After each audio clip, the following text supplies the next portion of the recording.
नारायणं नमस्कृत्य नरं चैव नरोत्तमं देवीं सरस्वतीं व्यासं ततो जयमुदीरयेत्। व्यासाय विष्णुरूपाय व्यासरूपाय विष्णवे नमो वै ब्रह्मदेवाय वसिष्ठाय नमो नमः। गुरुर्ब्रह्मा गुरुर्विष्णु गुरुर्देवो महेश्वर गुरु साक्षात् परब्रह्म तस्मै श्री गुरवे नमः। पुराणं दारुणं पुण्यं पवित्रं पापनाशनं शृण्वतां कामनापूरं श्रोतव्यं सर्वदैव हि। अनादिनिधनो देव शङ्खचक्रगदाधर अक्षय्य पुण्डरीकाक्ष पितृमोक्षप्रदो भव। बोलिए श्री पुराण पुरुषोत्तम भगवान की जय, श्री व्यास जी महाराज की जय, श्री गरुड़ पुराण की जय, श्री सद्गुरुदेव भगवान की जय, समस्त पितृचरणों की जय। पिछले दिनों से हम अनवरत रूप से गरुड़ पुराण के अंतर्गत प्रेत कल्पों की कथाओं को हम चिंतन मनन करते हुए आ रहे हैं। ये प्रेत कल्प में कुल 16 अध्याय हैं और कल तक के प्रसंग में हमने 13वां अध्याय तक की कथा का चिंतन मनन कर चुके हैं। आज 14वां अध्याय की कथा में हम प्रवेश हुए हैं। इसमें कुल 86 श्लोक हैं और इस अध्याय में मूलतः यमलोक का परिचय दिया गया है। यम सभा के सदस्य गण सहित सभा का यहाँ पर वर्णन है। यमराज का भवन का वर्णन है, चित्रगुप्त आदि के भवन का वर्णन है और चित्रगुप्त के भवन के पूर्व पश्चिम उत्तर दक्षिण दिशाओं में रोग शोक ज्वर मूर्छा शूल लूता अरुचि आदि के भवनों का यहाँ पर परिचय दिया गया है। साथ साथ में धर्मराज के नगरों में 4 द्वारों का वर्णन, जिसमें पूर्व उत्तर और पश्चिम द्वार जो सुकृत जन इन द्वारों के द्वार प्रवेश करते हैं, उन सुकृत जन कैसे कर्म करने से इन द्वारों के द्वारा यमराज के सभा में जाते हैं, इनका सविस्तार यहाँ पर वर्णन है। और अंतिम में धर्म संचय ही मनुष्य का एकमात्र प्रयोजन होना चाहिए, इस बात को जोड़ दिया गया है ताकि यमराज यमलोक की यात्रा में आपको सहज हो, सरल हो और आपका जीवन सुमधुर बने। मृत्यु के पश्चात का जो यात्रा है वो सहज और सरल हो, इसके लिए धर्म संचय करना विशेष रूप से जोर दिया गया है। इस बातों का भी यहाँ पर वर्णन है। इन्हीं विषय वस्तुओं से भरा हुआ ये 14वां अध्याय है। आइए अब यहाँ पर गरुड़ जी प्रश्न कैसे करते हैं, भगवान किस तरीके से उत्तर दे देते हैं। इन्हीं इसी अध्याय की जो प्रारंभिक रूप में जिस तरीके से गरुड़ जी ने प्रश्न किया हुआ है, उसी का उत्तर देते हुए ये सभी प्रसंग भगवान एक एक करके वर्णन कर रहे हैं। आइए अब विधिवत रूप से मूल ग्रंथ के अंदर ही हम प्रवेश करें। गरुड़ जी यहाँ पर प्रश्न कर रहे हैं। यमलोक कियन्मात्र कीदृश केन निर्मित सभा च कीदृशी तस्यां धर्मास्ते च कैसः ये धर्म मार्गे गच्छन्ति धार्मिका धर्म मंदिरं तान् धर्मान् विमार्गाश्च ममाख्यायि दयानिधे। हे दयानिधे, हे करुणाकर, एक करुणा वरुणालय प्रभु परमात्मा भगवान श्री विष्णु, हे केशव, यमलोक कितना बड़ा है, कैसा है, किसके द्वारा बनाया हुआ है, वहाँ की सभा कैसी है, और उस सभा में धर्मराज किनके साथ बैठते हैं, अर्थात धर्मराज के सभा में कौन कौन सदस्य होते हैं, उनका भी आप वर्णन करें। और जिन धर्मों का आचरण करने के कारण धार्मिक पुरुष जिन मार्गों के द्वारा धर्मराज के सभा में जाते हैं, भवन में प्रवेश करते हैं, उन धर्म और मार्गों को विषय भी आप कृपा करके सविस्तार वर्णन कीजिए। इस प्रकार से गरुड़ जी ने यहाँ पर प्रश्न किया और इन्हीं की ही उत्तर देते हुए भगवान आगे वर्णन करते हैं। शृणुतार्क्ष प्रवक्ष्यामि यदागम्यं नारदादिभिः तद्धर्मनगरं दिव्यम आपुण्यवाप्यते। हे गरुड़, धर्मराज जो नगर नारदादि मुनियों के लिए भी अगम्य है और उसके विषय में मैं सविस्तार वर्णन करूंगा, आप श्रवण करो। ऐसा कहते हुए भगवान आगे कहते हैं कि उस दिव्य धर्म नगर को महापुण्य से ही प्राप्त किया जा सकता है। दक्षिण दिशा और नैऋत्य कोण के मध्य में वैवस्वतीयम का जो नगर है वो संपूर्ण नगर वज्र का बनाया हुआ है, दिव्य है, असुर और देवताओं से भी अवेद्य है, अगम्य है।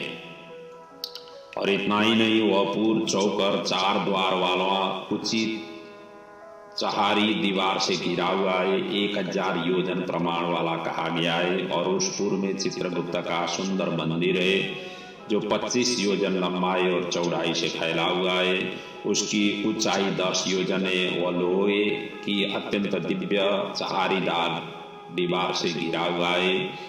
वहाँ आवागमन के लिए सैकड़ों गलियां हैं, पताकाओं और ध्वजाओं से विभूषित है। वह विमान समूहों से घिरा हुआ है और गायन वादन से निनादित है। चित्र बनाने में निपुण चित्रकारों के द्वारा चित्रित देवताओं के शिल्पियों ने उनका निर्माण किया हुआ है और वह उद्यानों और उपवनों से रमणीय है।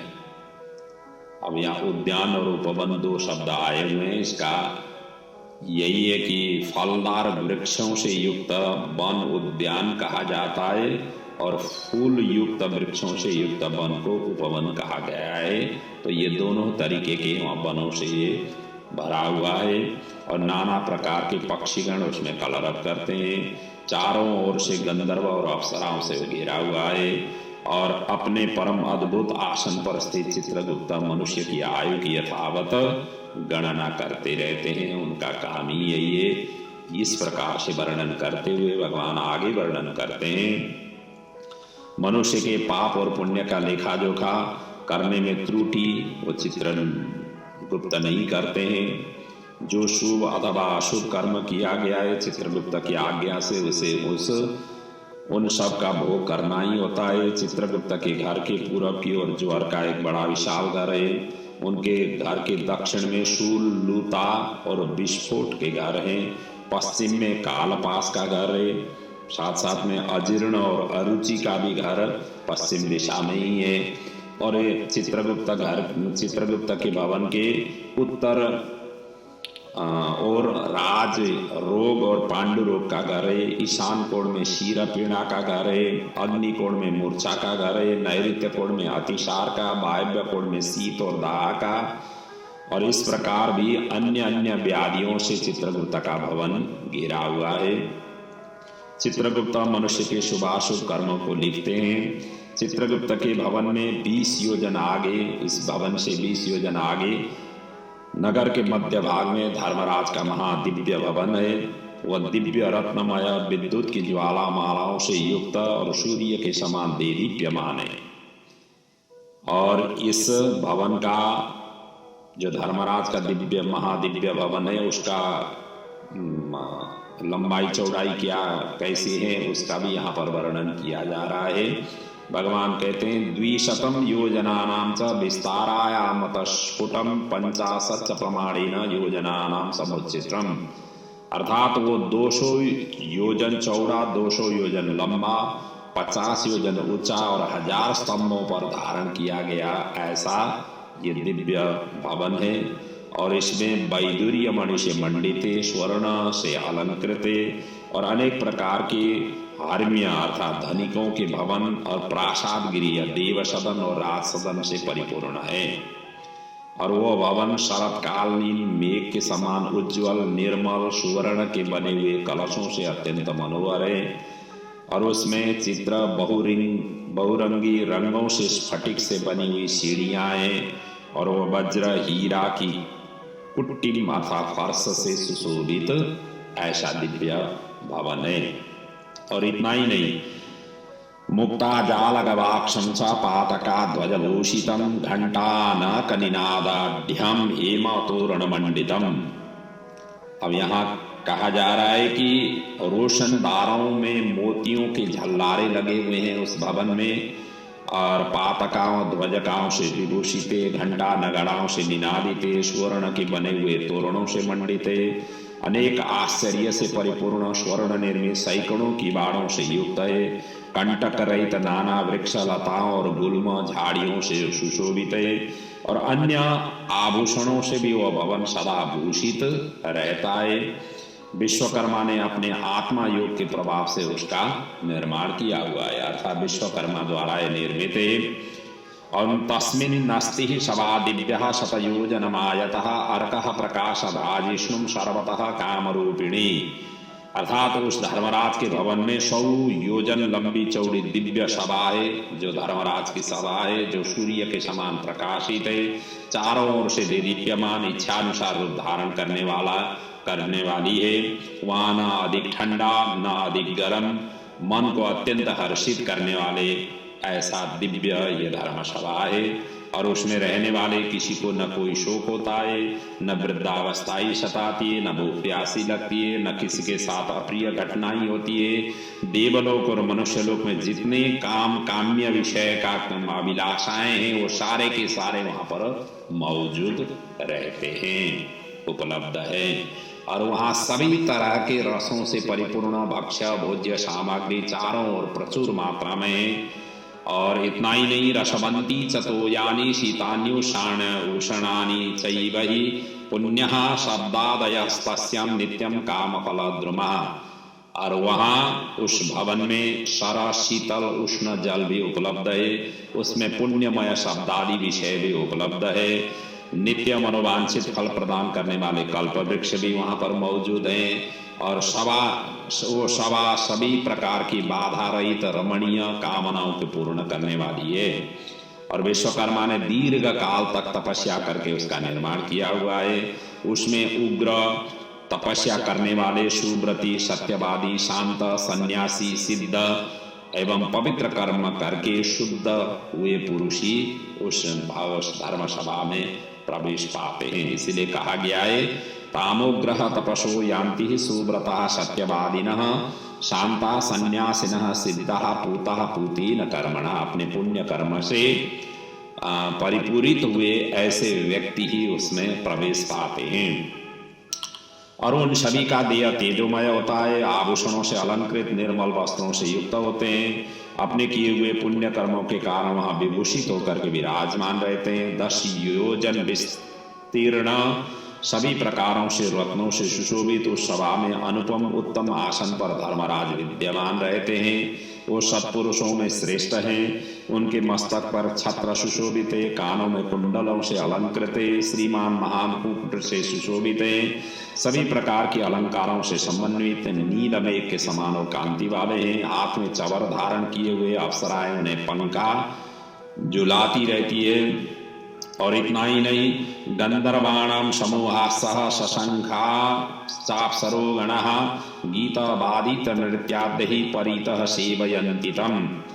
और वहाँ उनको गंधर्वों के समूह, अप्सरगणों का संग, गायन, वादन और नृत्य आदि द्वारा सभी ओर से उनकी सेवा करते रहते हैं। हाथ में पास लिए हुए मृत्यु और बलवान काल, विचित्र आकृति वाले चित्रगुप्त एवं कृतांत के द्वारा वो हमेशा हमेशा सेवित रहते हैं। इतना ही नहीं, पाशदंडेर धरे रुद्रहि निदेश वशवर्तिभिः आत्मातुल्य बलैर्नाना सुभटै परिवारितः। हाथ में पास और दंड धारण करने वाले, उग्र स्वभाव वाले, आज्ञा के अधीन आचरण करने वाले, अपने समान बलवान वाले नाना सुभट अर्थात दूतों से वो धर्मराज घिरे रहते हैं। चारों तरफ ये सभी सेवक सेविकाएं इस तरीके से वहाँ विराजमान रह करके उनकी आज्ञा की प्रतीक्षा रत रहते हैं। और इतना ही नहीं, उस धर्मसभा में, उस धर्मसभा का कौन कौन लोग उपासना करते हैं इसका आगे वर्णन कर रहे हैं। अग्निस्वाता सोमप उष्मप स्वधावान बरीषद मूर्तिमान और अमूर्तिमान जो पितर हैं एवं अर्यम आदि जो पितृगण हैं, जो अन्य मूर्तिमान पितर हैं, वो सब मुनियों के साथ धर्मराज की उपासना करते हैं। और इतना ही नहीं, अत्रि वशिष्ठ पुलह दक्ष क्रतु अंगिरा जमदग्नि नंदन परशुराम भृगु पुलस्त्य अगस्त्य नारदे तथा अन्य बहुत से पितृराज धर्मराज के सभासद हैं और जिनके नाम और कर्मों की गणना नहीं की जा सकती है। इस प्रकार से धर्मराज के सभासद का वर्णन यहाँ पर भगवान कर रहे हैं। और इतना ही नहीं, आगे जाकर के ये सभी के सभी धर्म व्याख्या को निर्माण मतलब धर्मशास्त्रों की व्याख्या करके उनको सुझाव और सलाह और निर्णय प्रदान करते हैं। इसलिए कहा गया यहाँ पर व्याख्या भी धर्मशास्त्राणा निर्णयतारो यथा तथम, जहाँ निर्णय लेना होता है ये लोग निर्णय प्रदान करते हैं। और सेवन्ते धर्मराजन्ते शासना परमेष्टिनः, और ये ब्रह्मा के आज्ञा के अनुसार वो धर्मराज की सेवा करते हैं। और उन सभा में सूर्य वंश के और चंद्र वंश के अन्य बहुत से धर्मात्मा राजा धर्मराज की सेवा करते हैं। और जिसमें यहाँ पर वर्णन किया जा रहा है कि मनुर दिलीप मानधाता सगरश्च भगीरथ अम्बरीशो अनरण्यश्च मुचकुंदो निमिपृथो ययातिर्नहुषो पूरुः दुष्यन्तश्च शिबिर्नलः भरतः शन्तनुः पांडु सहस्रार्जुन एव च। अब ये सभी के सभी सूर्यवंशी और चंद्रवंशी के जो महान प्रतापी राजा महाराजा हुए हैं उन सभी का ये नामों का वर्णन है। ये सभी के सभी धर्मराज के सभासद के रूप में वहाँ पर सलाह दे देते हैं और धर्मराज के सभा में विराजमान हो करके उनको परामर्श प्रदान करते हैं। और यही है कि मनु दिलीप मानदाता सगर भगीरथ अम्बरीश अनरण्य मुचकुंद नीमी पृथु ययाति नहुष पुरु दुष्यंत शिबी नल भरत शंतनु पांडु तथा सहस्रार्जुन ये यशस्वी पुण्यात्मा राजर्षि और बहुत से प्रख्यात राजा बहुत से अश्वमेध यज्ञ का अनुष्ठान करने के फलस्वरूप धर्मराज के सभासद हुए हैं।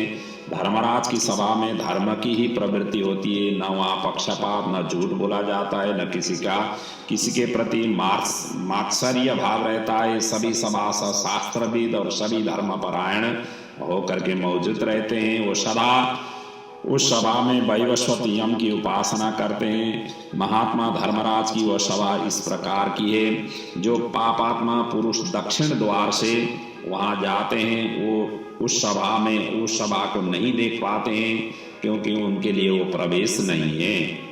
और धर्मराज के पूर्व में जाने के लिए चार मार्ग हैं। पापियों के गमन के लिए जो दक्षिण दिशा की मार्ग है, जिसका अभी तक हमने चिंतन मनन किया पिछले अध्यायों में।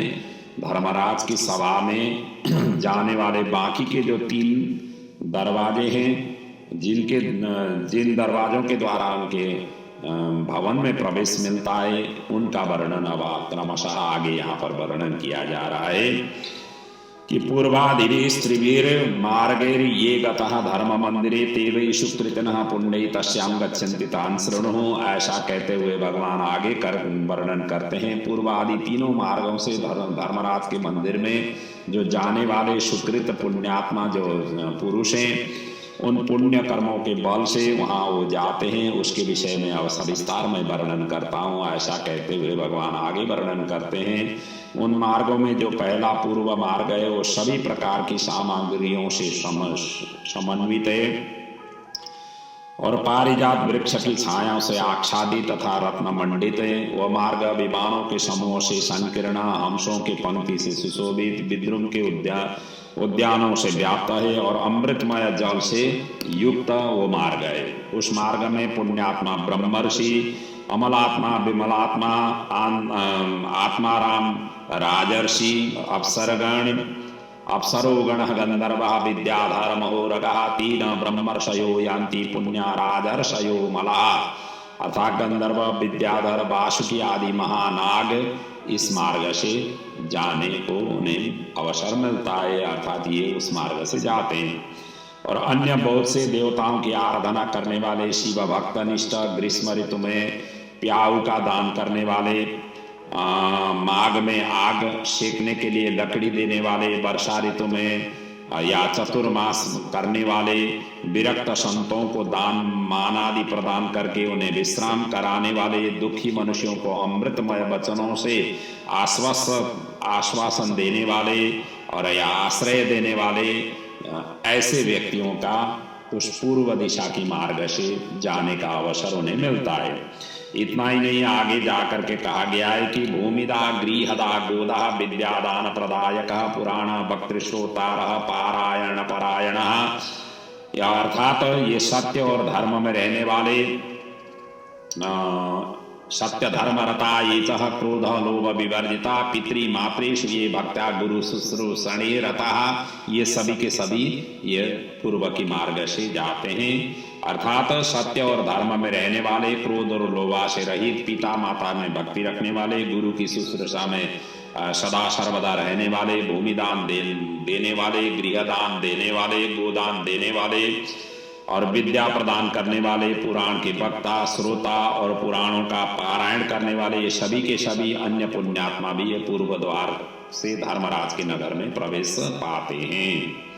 और ये सभी सुशील और शुद्ध बुद्धि वाले धर्मराज की सभा में जाते हैं। और धर्मराज के नगर में जाने के लिए दूसरा उत्तर दिशा का मार्ग है। और उस मार्ग में जो सैकड़ों विशालों रथों से, शिविका आदि नर नारियों से परिपूर्ण है, हरिचंदनों के वृक्षों से सुशोभित है। उस मार्ग में हंस सारस के व्याप्त, चक्रवाक से सुशोभित, अमृत तुल्य जल से परिपूर्ण एक मनोरम सरोवर भी वहां पर मौजूद है। और उस मार्ग से वैदिक अभ्यागतों की पूजा करने वाले, दुर्गा और सूर्य के भक्त, पूर्वों पर तीर्थ स्नान करने वाले, पर्वों पर तीर्थ स्नान करने वाले, तीर्थ का सेवन करने वाले, धर्म संग्राम में अथवा अनशन करके मृत्यु प्राप्त करने वाले, वाराणसी में गौशाला में अथवा तीर्थ जल में विधिवत प्राण त्याग करने वाले, ब्राह्मण अथवा अपने स्वामी के कार्य से तथा तीर्थ क्षेत्रों में मरने वाले, जो देव प्रतिमा आदि के विध्वंस होने से बचाने में प्रयास करते करते जिन्होंने प्राण उत्सर्ग किया हुआ है, ऐसे व्यक्ति वाले, और योगाभ्यास से प्राण त्याग करने वाले, सत्पात्रों की पूजा करने वाले और नित्य महादान देने वाले, वो व्यक्ति उत्तर द्वार से धर्मशाला में प्रवेश पाते हैं। और तीसरा जो मार्ग है पश्चिम मार्ग, उसका आगे वर्णन कर रहे हैं। तृतीय पश्चिमो मार्गो रत्न मंदिर मंडितः सुधारस सदा पूर्ण दीर्घी का भी विराजितः। अर्थात तीसरा पश्चिम का मार्ग है जो रत्न जटित भवनों से सुशोभित है। वह अमृत रस से सदा परिपूर्ण रहने वाली बावलियों से विराजित है। वह मार्ग ऐरावत फूल में उत्पन्न मदोन्मत्त हाथियों से, उच्च श्रवा से उत्पन्न अश्वरत्नों से भरा हुआ है। उस मार्ग से आत्म तत्ववेत्ता, सत शास्त्रों के परिचितक, भगवान विष्णु के अनन्य भक्त, गायत्री मंत्र का जाप करने वाले, दूसरों की हिंसा, दूसरों के द्रव्य, दूसरों की निंदा से परांगमुख रहने वाले, अर्थात इससे दूर रहने वाले, अपनी पत्नी में संतुष्ट रहने वाले, संत, अग्निहोत्री, वेद पाठी ब्राह्मण, ये सभी के सभी इस पश्चिम दिशा की मार्ग से धर्मराज की सभा में प्रवेश पाते हैं। और इतना ही नहीं, ब्रह्मचर्य व्रत धारा बाण प्रस्तत तपस्विना श्रीपाद संन्यास पराशम लोष्टास्म कांचन ज्ञान वैराग्य संपन्ना सर्वभूत हिते रतः शिव विष्णु व्रत करा कर्म ब्रह्म समर्पक, अर्थात ब्रह्मचर्य का पालन करने वाले, वानप्रस्थ आश्रमियों के नियमों का पालन करने वाले, तपस्वी संन्यास धर्म का पालन करने वाले, श्री चरण सन्यासी और मिट्टी के ढेले पत्थर और सुवर्ण को समान समाज समझने वाले, ज्ञान वैराग्य से सुसंपन्न वाले, सभी प्राणियों के हित साधन में निरत शिव और विष्णु का व्रत करने वाले, सभी कर्मों को ब्रह्म को समर्पित करने वाले, देव ऋण पितृ ऋण और ऋषि ऋण, इन तीनों ऋणों से मुक्त हुए, अर्थात ये तीनों ऋणों से जिन्होंने सदा सर्वदा पालन किए गए ऐसे महापुरुष वाले और सदा पंच यज्ञ में निरत रहने वाले। अब ये पंच यज्ञ कहते हैं, पहले आता है ब्रह्म यज्ञ जिसको स्वाध्याय कहा गया है, सदग्रंथों का नित्य चिंतन करने वाले, पठन श्रवण करने वाले, और दूसरा है देव यज्ञ। देव यज्ञ होम के द्वारा होता है, हवन नित्य करने वाले। भूत यज्ञ तीसरा है भूत यज्ञ, और ये इंद्रादि देवों सहित विभिन्न प्राणियों के निमित्त घर के बाहर अन्न की बलि देना, इसको कहते हैं भूत यज्ञ। और चौथा है पितृयज्ञ, पितरों का तर्पण और श्राद्ध समय उनकी तिथियों पर करने वाले। और पांचवा है मनुष्य यज्ञ, ये है अतिथि सत्कार करने वाले। ये सभी की सभी जो पंच यज्ञ करने में जो सदा सर्वदा निरत हैं ऐसे वाले, और पितरों के श्राद्ध देने वाले, समय से संध्योपासन करने वाले, नीच की संगति से अलग रहने वाले और सत्पुरुषों की संगति में निष्ठा रखने वाले, ये सभी के सभी जीव अप्सराओं के सुसमूहों से युक्त श्रेष्ठ विमानों में बैठकर अमृत पान करते हुए धर्मराज के भवन में जाते हैं और वे उस भवन के पश्चिम द्वार से प्रविष्ट होकर के धर्म सभा में पहुंचते हैं। उन्हें आया हुआ देख करके धर्मराज बार बार उन सभी का स्वागत संभाषण करते हैं, उन्हें उठकर अभ्युत्थान देते हैं, उनका सम्मुख जाते हैं। और तदा चतुर्भुजो भूत्वा शंख चक्र गदा शिभृत पुण्य कर्मरता नाम च स्नेहान मित्र बदाचरेत। और उस समय धर्मराज भगवान विष्णु के समान चतुर्भुज रूप धारण करके शंख चक्र गदा और खड्ग धारण करके पुण्य करने वाले जीवों के साथ स्नेह पूर्वक मित्रवत व्यवहार करते हैं, आचरण करते हैं। उन्हें बैठने के लिए सिंहासन देते हैं, नमस्कार करते हैं, पाद्य अर्घ आदि प्रदान करके चंदन आदि पूजा सामग्रियों से उनकी पूजा उपासना आराधना करते हैं। और इतना ही नहीं, वो उन सभी को संबोधन करते हुए कहते हैं नमस्कुर्वन्तु भो सभ्यः ज्ञानिनं परमादरात् एष मे मंडलम भित्वा ब्रह्मलोकम प्रयास्यति। धर्मराज कहते हैं कि हे सभासदों, इस ज्ञानियों को परम आदर पूर्वक नमस्कार कीजिए, ये हमारे मंडल का भेदन करके ब्रह्मलोक में जाएंगे। ये बुद्धिमानों में श्रेष्ठ, नरकों की यातनाओं से भयभीत रहने वाले पुण्यात्माओं, आप लोगों ने अपने पुण्य कर्मानुष्ठान से सुख प्रदान करने वाले देवत्व प्राप्त कर लिया है। दुर्लभ मनुष्य योनि प्राप्त करके जो नित्य वस्तु धर्म का साधन नहीं करता है वो घोर नरक में गिरता है। उससे बढ़कर अचेतन अज्ञानी का और कौन हो सकता है।